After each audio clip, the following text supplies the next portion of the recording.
Welcome to law की दुनिया। तो आज हम देखेंगे कि हम कैसे रिप्लाई दे सकते हैं। अगर किसी ने हमें लीगल नोटिस भेजा है तो हम कैसे जो है रिटन स्टेटमेंट लिख सकते हैं, पॉइंट वाइज उनका रिप्लाई कर सकते हैं। आज हम एक केस को रेफर करते हुए इसके बारे में समझेंगे। तो जिन जिन लोगों ने भी सब्सक्राइब नहीं किया, do subscribe to my channel, like the video and share also. And if you want handwritten law notes, drafting for maths and e books on law, do contact me. All the details are in description. Let's go. आज हम refer कर रहे हैं case Anil Kumar Babbar जो कि plaintiff हैं और versus EDCIL India limited and others ये डिफेंडेंट है। तो अब जो है डिफेंडेंट जो है रिटन स्टेटमेंट हम बना रहे हैं on the behalf of the defendant, और अब हम पॉइंट वाइज जो है वो रिप्लाई करेंगे हर एक पॉइंट का।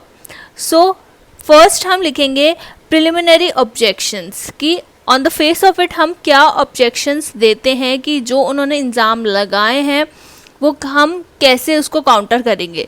तो फर्स्ट है the present suit is buried under section 11 of CPC जो कि रेस जुडिकाटा है सेक्शन 11।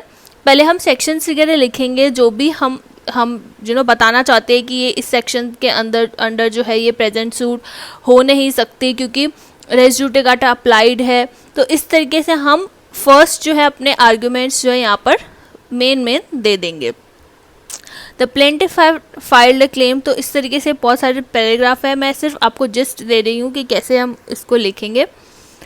फिर नेक्स्ट है हम जैसे कि थोड़ा सा इसका बैकग्राउंड ये था कि उन्होंने इल्ज़ाम लगाया है कि कंपनी ने उन्हें जो अनिल बब्बर हैं उन्होंने इल्ज़ाम लगाया है कि कंपनी ने उन्हें उनके ड्यूज़ जो है वो नहीं दिए। तो उसी को रेफ़र करते हुए उन्होंने लिखा हुआ है कि कोई भी जो क्लेम है वो नहीं है पेंडिंग, इन दोनों के बीच में सारे सेटल्ड हो चुके हैं।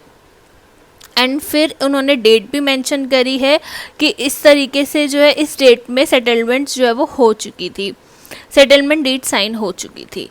तो इस तरीके से जो मेन फैक्ट्स है केसेस के हम यहाँ पे लिख सकते हैं, और केस सेक्शंस वगैरह है वो भी इधर हम रेफ़र कर सकते हैं।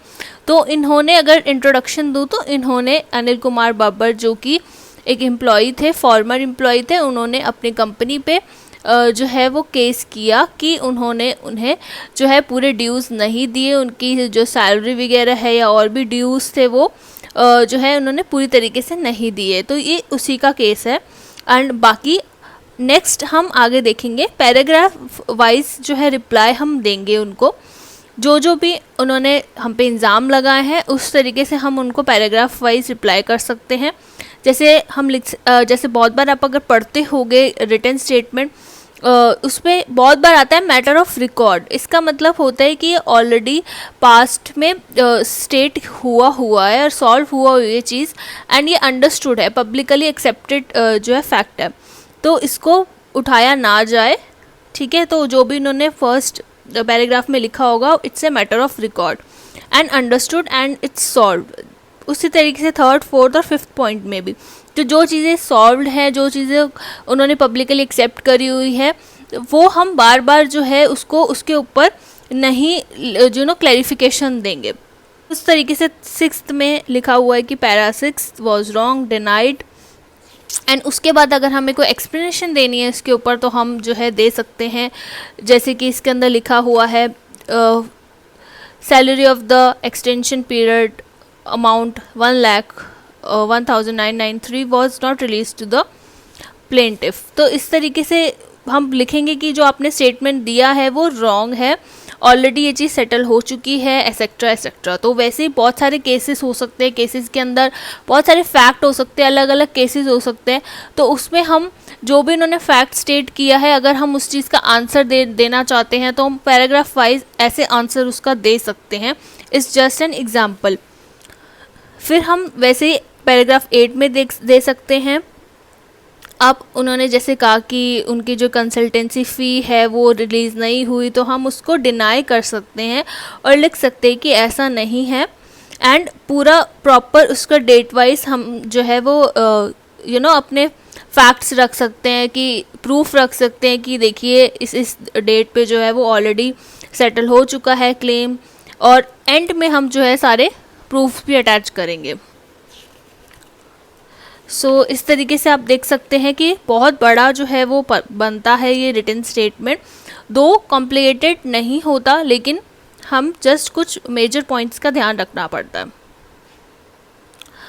जैसे कि आप 12th में देखिए कि it is wrong and denied that defended did not पे अमाउंट ऑफ 1,01,993। तो इस तरीके से हम उसके रीजंस दे सकते हैं कि कैसे, कब, क्या हुआ। और जैसे इन्होंने लिखा कि 3 months नोटिस उन्होंने नहीं दिया, तो इस तरीके से हम उनके जो खिलाफ हैं, उनके लूप होल्स हैं, वो यहाँ पे स्टेट कर सकते हैं कि उन्होंने क्या क्या लैक किया। नेक्स्ट पे चलते हैं। जैसे देखिए रिपीट हो रहा है मैटर ऑफ रिकॉर्ड, ठीक है। एंड 18th पॉइंट पे आते हैं।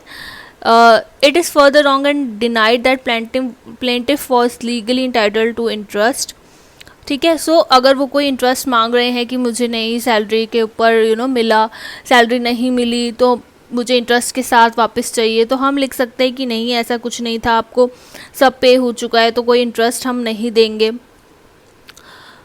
तो ये चीज़ है। एंड अगर आपके जो है लीगल नोटिस में कुछ भी ऐसा होता है जो बिल्कुल बहुत बेकार चीज़ लिखी है या कुछ ऐसा है which is not in a good taste, तो you can write that also, you can point that also that it is further stated that plaintiff's wife being pregnant and delivering a girl child was extremely in bad taste। मतलब उन्होंने ये चीज़ बोली होगी कि मैं एक employ हूँ and मेरी वाइफ प्रेग्नेंट है या हमारी एक लड़की है। सो ये चीज़ें लिखना is not good and we didn't like that. So ये भी आप लिख सकते हैं कि इस तरीके से ये चीज़ें लिखना गलत है, या इट्स लाइक आप इमोशनली दूसरों को अजीब बातें लिख रहे हो which is not in a good taste, तो we can point that also.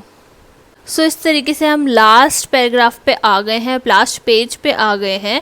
सो इसमें हम जो है हमने देखा कि हम वो सब लिख सकते हैं which is allowed in law. हम वही जो है लैंग्वेज यूज़ करेंगे, बहुत ज़्यादा एग्रेसिव लैंग्वेज ना यूज़ करें, बहुत ज़्यादा अब्यूज़िव एग्रेसिव लैंग्वेज बिल्कुल ना यूज़ करें, ये बात का ध्यान रखिएगा। अब लास्ट में इन्होंने लिखा है frivolous and abuse of law. कुछ हम वही लिख सकते हैं, वही लैंग्वेज लिख सकते हैं जो हमें अलाउड है। तो उन्होंने बोला कि ये जो है वो बिल्कुल गलत लिख रहे हैं एंड बेकार चीज़ है। तो अगर कुछ भी ऐसा आपको लगे तो you can right, but in a limited sense. And last is prayer. Obviously हम क्या प्रेयर करते हैं कोर्ट से कि डिसमिस कर दे प्रेजेंट सूट को या pass other order as may be deemed fit and assist in the interest of justice. हम सिर्फ प्रेयर कर सकते हैं एंड जस्टिस के लिए बिल्कुल रिक्वेस्ट कर सकते हैं कोर्ट से, एंड अपने फैक्ट्स लिख सकते हैं but in a good way and decent way, जितना हम डिसेंसी से लिख सकते हैं। तो thank you so much and do watch my other videos also.